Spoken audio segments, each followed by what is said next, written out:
Welcome to another episode of The Drive presented by Oddschecker. My name is Andy Lack. I am joined, as always, by Jeffrey Fienberg. Sad Monday. Sad Monday for us, Jeff. Another crushing defeat at the hands of Scotty Scheffler, who feels like the proverbial boogeyman in golf these days. But our guy Xander gave it a pretty good run, and I gotta be honest with you, man. I'm licking my wounds a little bit today. I was staring at that Valspar board, and I just felt a little depleted inside. There was nothing jumping out at me.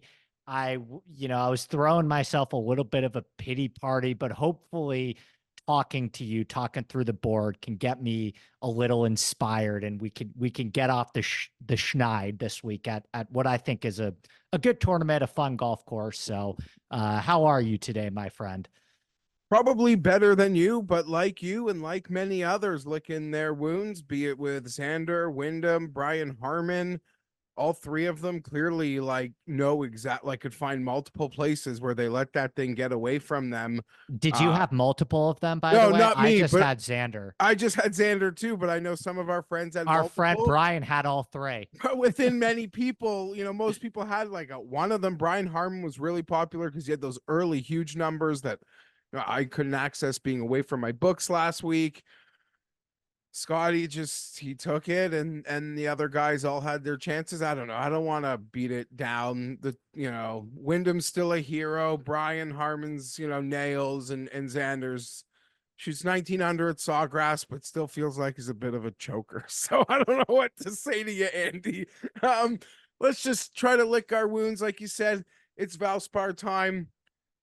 It's been since the 2022 Scottish Open since Xander won, and he desperately would like a win. I think it's his friend Cantley was scheduled to be in this tournament, and they withdrew. And they usually do schedules that mimic each other, so they were planning on doing this. Xander's in form; he wants to keep doing it. So talk us through this board. Yeah, I'm a little bummed about some of the late WDs that we got for this tournament. I mean, I am a crazy person, so I do all my research on a golf course as guys are for the next week, as guys are teeing off on Thursday the prior week. So I was looking at the early commitments to the Valspar, and Tommy was supposed to play this event. Sahith was supposed to play this event. Patrick Cantlay was supposed to play this event. Tom Kim was supposed to play this event. And now we're looking at a somewhat depleted odds board. And I got to be honest with you, Xander at plus 750, as low as plus 600 in some places. I can't say that's really speaking to me. I don't think that there's going to be any form of a massive emotional letdown where he is incapable of winning a golf tournament after he almost won a golf tournament. Same goes for Brian Harman, by the way.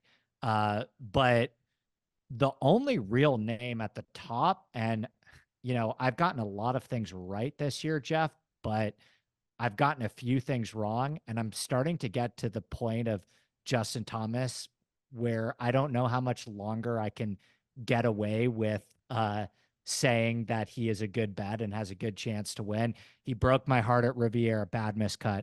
Broke my heart last week at the Players, bad miscut. I like him the most out of these top guys, to be honest with you. I still like the way that he hit his irons last week. But maybe I'm a sucker and I got to just look at what's right in front of me and say, hey, maybe this guy, his numbers are great, but because of the putter, he's not as close as you may think he is. I don't have a good feeling about anyone near the top. I wouldn't be shocked yet. It sort of asks a lot of what Xander does really well. I have no interest in getting back on that horse at 1/3 the number. We got to play it a week ago. If I had to pick a guy at the very top, it would probably be Sam Burns. Just, I don't know. He seems so consistent. I feel like I could trust him more than JT or Spieth at the moment. But even at 12-1, I don't know that I'm going to get there. We're going to do it responsibly this week, Andy, because I'm a guy that just, starts to watch college basketball this week. That means I like to get in on some action. So Yeah, it'll all blur together as the weekend goes, but fun times. Baseball starting soon. Use that odds checker grid for any bets you want to make, no matter the sport, but especially with golf, because when you hit that winner, let's take home the biggest number. We'll cross past the 20s. Brian Harmon. And Can I there's some just ask you a quick question? yeah, Who do you think's closer right now to winning a golf tournament, Spieth or JT? there are two guys. I don't know. You don't hear me talk about either of them. They don't really end up on my cards. They're talked about a lot by other people. I don't. Honestly, I'd say Thomas. I really would, but I have no interest in betting either of Yeah. them. When they Yeah. finally get off the schneid, they'll get. I mentioned Xander 2022 freaking Scottish Open. JT, we're still waiting on it since that PGA Championship of maybe 22 also, right? Yeah. Justin Thomas hasn't won a golf tournament since Southern Hills. Yeah, and that was 22. Yeah. Spieth hasn't won a golf tournament since the 2022 Heritage. So yeah, there's a lot of big yeah. There's a lot of big win droughts. These guys near the top. Brian Harmon, obviously an Open champ. Finau, it's been a blur, and Cameron Young never. Finau's 2023 Mexico. Yeah. Okay. Yeah. Sorry. Yeah. Okay. No, it's a long time. That's Apologies, a long time Finau. But yeah, as we keep going, I don't know. Cameron Young, seen it as high as 27-1 on this odds checker grid, as low as 20. Take a lot of heat anytime I bet him from the Twitter replies, but I might have the courage. I've made no bet under 50-1, Andy, thus far. No bet under 50-1 for me. I don't really have an interest in any part of this range. I'd argue Brian Harmon's still sitting at 22, despite being cut from what seemed like they were early 33s or something out there. That doesn't seem horrible. The course seems like it fits him perfectly, and I don't know. Guy seems like he's nails for the most part, other than some shorties early in his round on Sunday. Yeah, totally. I mean, I think that Harmon has to be in consideration here. I know who you bet. Do you want to take a guess? I swear on Justin Herbert's ACL. I don't know who you've bet. You don't. We haven't talked about this. I'm not betting it, but I'm certain you're back in on Keith Mitchell this week. I'm not. Should I be? Geez, we actually laid some wood. I'd have lost some money there. So we start at 50. And I don't know. Sorry, I interrupted you, but is there anyone in front of 50 who you're betting? Because let's just get to the bets. There will be. I just haven't made it yet. Like, I haven't made a move on JT, who's my favorite at the top. I've got cold feet around that one. But anyone else my though? Favorite at the top. No, if I bet anyone at the top, it'd be Justin Thomas. That's it. And that's the only guy under 50-1 you're even considering. Yeah. I don't mind. So it's either like Justin Thomas and or three, like a couple long shots, or no Justin Thomas and just an Easter basket full of bombs. You got it. Yeah. I mean, I think Sungjae is gonna. I'm starting to see some stuff from Sungjae, but I don't know if I want to bet him at. The thing about Sungjae, he's scary. I think when he wins, Andy, it's probable there's no warning signs. The warning signs you've gotten are the only warning signs you'll get, because if you deep dive his stats in the past, he really can just pop like a firecracker with that approach at any time, even off a string of horrible golf. He can come out and gain like 6.5 strokes with the approach. No, so it's a valid it's point. One of those where I don't think you're going to get the warning. You might think you've already, like, the warning you've gotten might be all you're going to get when he finally wins. I mean that. I don't hate it. It's not something I'm strongly considering. It's really where the 50s are. That game I pulled at a strong number earlier. Me as well. Yeah, it just seems like a perfect little place for him. His consistency, you can trust him. Maybe he's a smarter, like, DFS top 5, top 10 bet than the outright bet. But what are we doing here? We're doing outrights, and this Valspar card after kicking the nuts. It's a bit of a blur. Keith Mitchell, I'm circling around the 50. There's Keegan at 55 on that odds checker grid. Bez at 55 on that odds checker grid. Straka, Mav. So, like, this is a range where I am swimming. I could throw a handful of darts here, Andy. Pick me up. Yeah, I bet Doug as well, Mr. Gim at 80-1. He's now down to 55. I don't even Sure. think that's horrible because that's where Yeah, I me might have neither. guessed he would have been if I had to do Totally. this last night. Totally agree. Like if you have access to a I didn't 55 get uncut the day 80. right I now. got the 70. So I missed the Mhm. early big, but honestly, if I might even get back in on this on the 55s because I don't think that's again, that's what I would have guessed he would have been last night. I mean that. Sure. Yeah, agreed. And I have good friends in New York for me that know what to do while I'm still asleep here on the West Coast for me. Um, so Gim 80, I think that sometimes when something is that clear in your face, I think it's negligence to overlook it. The guy's finished top 20 in 5 straight starts, and he's doing it in a fairly sustainable way. Like he's gained off the tee in every single start this year. He's gained over a stroke on approach in 5 straight starts. He's putting really well, and he's had a lot of success putting on overseeded Bermuda greens. He's going to a golf course that, similarly to Sawgrass, demands precision off the tee, elite mid to long iron play. Like it's not just the fact that Doug Gim is playing well, it's the fact that we're going to a golf course that suits Doug Gim quite well too. So I would endorse not overthinking it and just playing the guy who in this field outside of Xander from a strokes gained total standpoint is playing the best golf in this field over the last 2 months. Like if you can get that at 50 to 1, you just do it. And then the other guy that I bet Jeff crashed too, which is why I feel like kind of bad giving this one out. But I bet the glove Okay. 110 to 1. He's down to 70. 70 to 1 on that odds checker grid. Wild times. I don't even like Lucas Glover rates out. He's a statistical darling for me this week. I had to rerun my model like 18 different times to get Lucas Glover out of the number 1 spot. And finally, Xander overtook him. But the guy is a machine in terms of driving accuracy. He's a great mid to long iron player.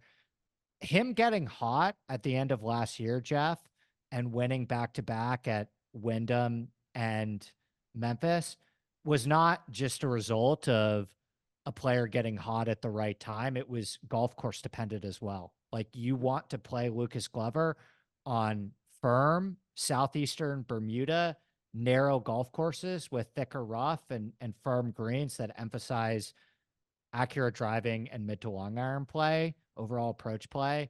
And Valspar has that in spades. So I like Glover a lot this week. I bet him at 110. 70 is fine. I mean, who else are we getting? It's like, Yeah, no, can't, listen, you bet Lucas Glover. I could, I'm about to name the guys that I have bet. It's like, oh, I don't know if these guys are better than Lucas, and maybe I should have been looking at that triple digits this morning. I did bet Sepp Straka. I like Just, that. we're talking outright bets, Andy, and you could repeat this every week, but finishing first the same as, finishing second's the same as finishing 80th. Like, and he's shown an ability to spike. He's shown an ability to succeed on tough Florida golf courses. It's enough for me to like him versus the back of the pack here. I'm a sucker. I've gotten sucked into Mav McNeely this weekend. Andy, I mean, I know there's a lot of magic beans, but on Saturday and then he faded Sunday, but there's been a nice progression there. And a guy I haven't bet, but I'm staring at, there's 80 as high as 90 to 1 with enhanced wins, is Taylor Montgomery, who's playing really solid, consistent golf, but maybe that is maybe more of a placing bet or something I should be looking for in DFS because he's shown in the past he can he can get really consistent and he's had some quality high-end performances and I think he could string something together. So those are the guys in front of 100, Andy, as we cross 100 in that card that wouldn't have Justin Thomas on it. Name me the guys you throw these grenades on. Our guy Davis Thompson at 100 to Okay. 1. Yeah. Yeah. I've been I circled around that one. Not Big, there yet, but swimming big around it. Davy T, University of Georgia, Southeastern Bermuda. Great Okay. mid to long iron player. I'm gonna Has had a interrupt lot you of and say I success. know you're betting Grayson Sig then. I like Sig a lot as well. He would be in that zone for me. The guys that I would go to, um, you know, and I may go to just to fill out this card. Davis Thompson, Mackenzie Hughes, Matthew Neesmith, Grayson Sigg. I don't even mind Hisatsune this week as well. I like every name you mentioned Yeah. in that group. I think you can make a decent case for all of them. That like 170 iron range, like Matthew Neesmith. There's a lot of there's a lot of parts in all those guys' games that you could think could play really well around Copperhead. Yeah, I mean, I think like trying to think as I go farther down, if there's anyone else I want to make sure that we mention, this guy is a little bit um let's see, Sam Ryder's now 90. I think he's I going to be just want to really popular, but he's shown he can put up those birdies. Yeah, totally. Totally. I mean, yeah, he's down to 90 now. I believe that opened higher than that. So I missed any potential big rider numbers. But yeah, I mean, I am heavily debating Justin Thomas this week. I don't feel great about it, but Glover I'm in on, Gim I'm in on. If I don't end up doing the dance with JT, it'll be a lot of guys like Sig and Thompson and Neesmith in this and Mackenzie Hughes in this 100 zone. So anyone else you want to touch on before we get out of here, my friend? No, you sort of Streeter just dropped some numbers instantly. It's like my eyes go right to it. I know the Grayson feeling. Sig, Hitatsu, those are you mentioned them. Neesmith, Hisatsune. Hisatsune, sorry. That's my fault. Plead the fifth. Yeah, those would be the guys. But for me, the bets that I have made, I have bet on Gim, Straka, McNeely, but I'll be adding to it. And the amount of bodies I could pull if I actually complete the do not bet anyone under 50-1 challenge, Andy. Like if I don't think I have the willpower to actually get there on my final card, but I've been thinking about what I could do if I actually pull that off. The do not bet anyone under 50-1 challenge. Yeah. Provocative this week, certainly. Just don't want to. I wouldn't mind even just taking a week off, but there'll be worse tournaments before the Masters, I promise you. Right. Well, maybe a lower investment week. We'll invest more heavily in March Madness and save our money for Augusta coming up. Who's your pick to win the Masters right now? Real quick. I don't really have a pick, but my favorite bets are my Neiman 100-1s. Okay. Yeah. That I would feel pretty good about that bet as well right now. I ran the numbers and made my true odds this morning, and I saw that. I didn't mind that because we could do a minute on that because it's just one-way traffic. Like Cameron Young is still 45-1 on a Masters board. You know, the books have made Scotty what he is, which is totally fair. I understand why they'd want to do that, but they haven't bumped up the field yet to correlate to that. And that's certainly going to happen. So unless you want to bet Sam Burns to win the Masters because you think he's going to play amazing this week, win, and just keep riding this form in, and he's going to be a popular guy, there's like two guys whose odds are going to shrink between now and the Masters. Totally. Maybe five. Like for example, with making Scheffler 5-1, it should be competitive pricing because books will be competing for your money at the Masters with the hold that you're going to start with at Scheffler at 5-1, unless Rory wins the Valero Texas Open. He's probably going to be available at like Brooks wins Doral or something, right? Yeah. I mean, we're just not going to see a lot of these guys between now and the Masters. So unless you're putting Scotty on some college basketball parlays, which I'm not even condoning. I got some buddies in my group chat joking about it though. There's no point in betting the Masters yet. They're going to reset every non-Scotty player to a better number unless they go off this month. And how many players could that be? 2? Also, I don't know. I didn't research this beforehand. If Scotty's playing Houston, which is the next week. He's a Texas He guy, he apparently is playing Houston. So- I spoke about that this morning with Pat. Yeah, Max Homa just committed to Houston. right, and that only goes up. So, like, for example, you know, if Scotty finishes T12 in Houston, or Scotty, it's not going down. Like, no, if Scotty finishes T12 in Houston, he's not going to 8-1 at the Masters, right? No, there's no chance. I don't, honestly, yeah, it's yeah, it's fair. I don't know. It's very kind of feels unbeatable at the moment, but I combine. Sometimes I just start talking in hyperbole. But when he does what he does at those golf courses, it's kind of hard. Yeah. Not to, but yeah, I enjoyed that. Check out Andy's Twitter feed for all of his content and what he feels is at this moment in time fair Masters pricing. But what's being offered isn't. So I would recommend nobody really get into that unless you absolutely love someone and you think they're going off this week and maybe subsequently as well. Because even if you win this week, by the time Masters gets here, if the winds are blowing the right way, you could just be a forgotten entity. I mean that. Like, yeah. Okay, Andy, we'll get off, still licking those wounds, Copperhead, end of Florida golf. We love it, but we'll be back next week. It's not Houston, it's somewhere else. Yeah, it's Houston. Houston, and TPC San Antonio, Masters, baby. I'll be coming to you live from Augusta that day on Monday. Well, there it is. So there you go. You'll be in Vegas, right? I'll be in Vegas later in the week. I'll be here for this chatterbox though. Sweet. On the Masters. Andy, always enjoy talking golf.